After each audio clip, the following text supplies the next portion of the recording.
All right, cautionary tale for us ladies out there. Um, I was still working at the jail, and I was told by some some inmates that I was being followed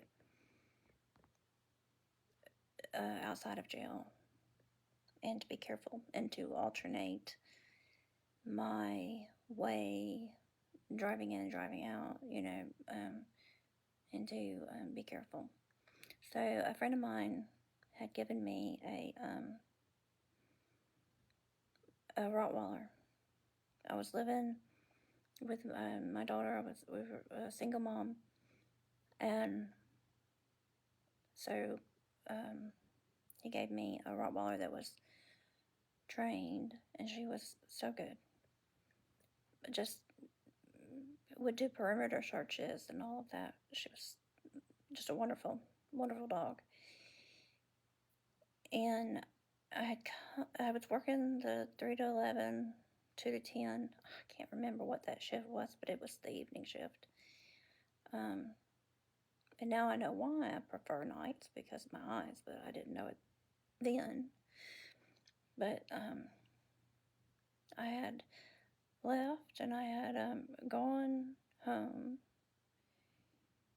and I needed to go to the grocery store. And so I was gonna go, and it was late, I don't know, midnight-ish. And she refused to let me leave. I mean, she was going with me, whether I wanted her to or not. She was going. So I said, okay, well, let's go then. So she jumped in the car with me, and I left her in the car while I went inside and did my grocery shopping. Well, I remember when I pulled up and parked, there were a couple of guys in a truck. And I remember seeing them, but not really paying that much attention to it, but just recognizing that they were there. And then when I got into the grocery store, I kept seeing this guy. Like, he would be on every aisle I was on, or, it's kind of weird. So I wasn't there long. I just picked up some essentials, I think, and I had gone back to the car.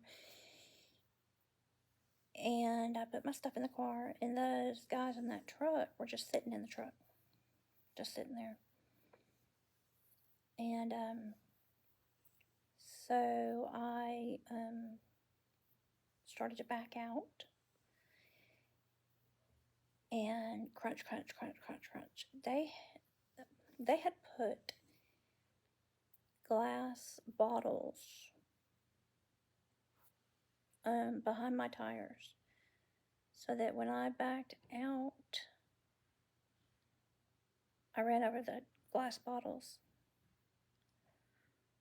Well, I got out, because, I heard, it was all of them. And the guy in the truck, it was 2 or 3 guys in the truck. I want to say 3, but they said, "Oh, what happened?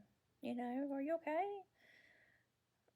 And do you want us to follow you home?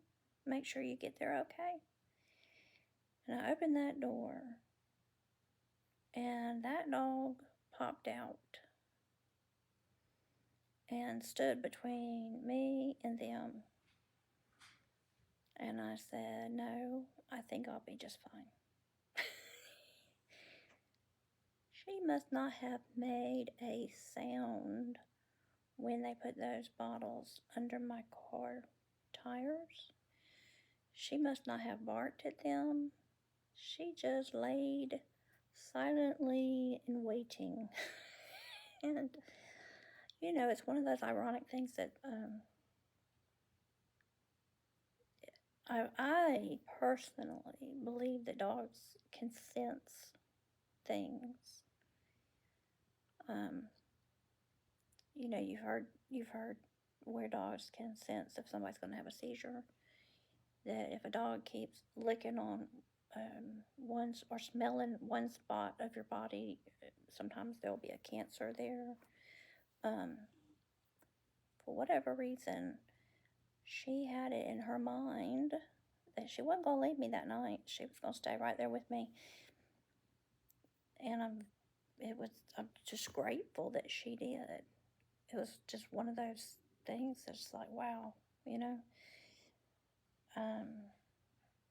She was in tune, and I luckily listened to her and let her go with me, and we were okay.